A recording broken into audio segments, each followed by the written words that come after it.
Hello, my friend, and welcome to Pro Wrestling Daily. My name is Aaron Machbitz. So we know that on December 13th, 2025, John Cena had his very last match in WWE. We know John Cena also signed a WWE ambassadorship deal, so we'll see John Cena around just in a suit. We'll never see him in his classic sort of jorts outfit again, wrestling a match for WWE. And I consider John Cena, and most consider John Cena, to be the greatest sports entertainer of all time. A 23-year career, longevity, merchandise sales, biggest babyface, carrying the company on his back. All sorts of things go into saying John Cena is the best WWE/sports entertainer of all time. And he tapped out to Gunther on December 13th for that last match. And some people really thought that was special. Some people really hated that finish. And some people lived somewhere in the middle. I predicted that finish to happen multiple weeks before actually it happened. And so I think it was really good for John, really good for the company, and really good for Gunther moving forward.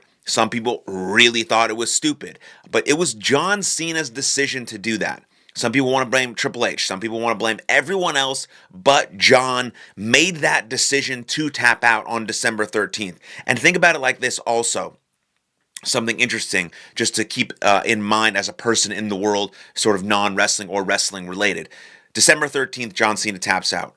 Maybe a week before that, John Cena goes on Joe Rogan, biggest podcast in the world, biggest wrestling, superstar to ever live. John Cena, maybe not ever to ever live. Maybe Hulk Hogan is still more famous than John Cena. But at this point in time, with all the shows he's got going on, Peacemaker and this and that, and WWE, John Cena is super, super, super famous. And he goes on Joe Rogan, which is the biggest podcast in the world. And he says 3 weeks after December 13th, no one is going to remember me and no one is going to be talking about me. Well, John, it's past 3 weeks and I'm still talking about you because I love you, and people are still, to this very day, talking about the way that you tapped out and if it was special, good, bad, all that in between.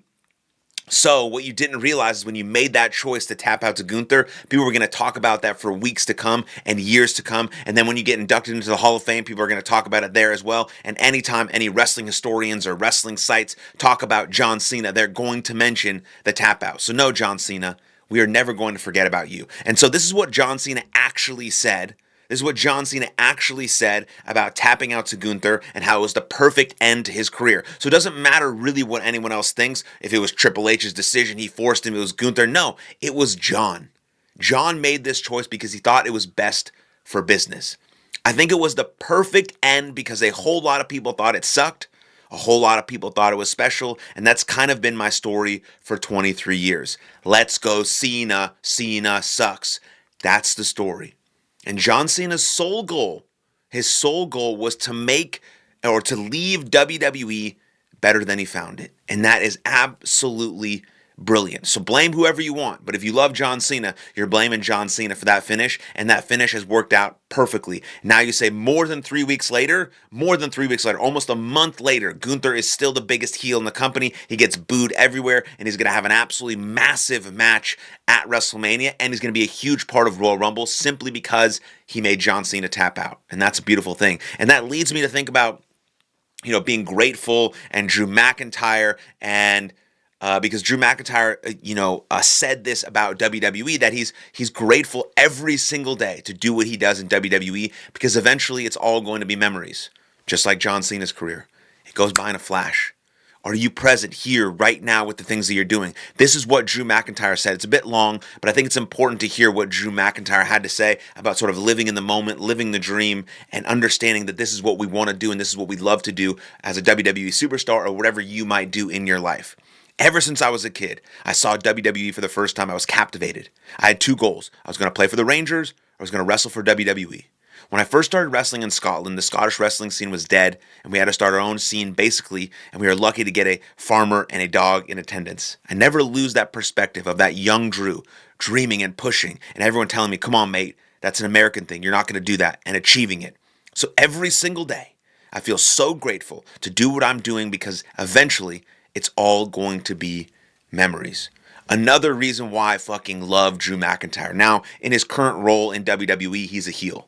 But Drew McIntyre is also an incredible babyface. Him and Cody Rhodes have similar paths, right? They were originally in WWE, but they had to leave WWE to find themselves, to find out who they really were, to work, to understand how they could connect with the crowd and what that meant for them and to them. And they find their way back to WWE. Drew McIntyre carries WWE through the COVID era. He needs more. He should get more credit for that than he does.